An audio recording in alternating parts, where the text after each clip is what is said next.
Here's P. Tricky doing some Bulgarian split squats, okay? So that's about what they're going to look like. Front shin pretty vertical, torso slightly inclined forward, okay? So we want to use some hip here, so not all knee.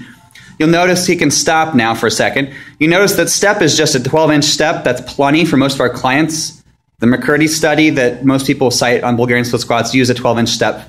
Those were women athletes, so maybe men can use a slightly taller one, but 12 inches is usually more than our clients can handle, especially if your client has a hip extension restriction. So they can't get their leg behind them and stay square, they're going to have issues. So I'm going to come closer.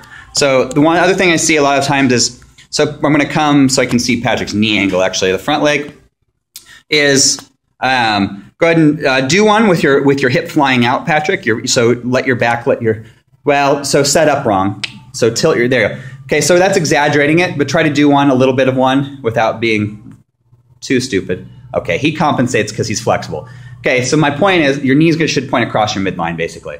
So when people go into valgus on these, a lot of times it's because their hips are set up in that direction, because either the step's too high or they're reaching behind them, so they have to turn their hips out. So what you can do is you have them suck back into their left hip, suck your left hip back, and now squat.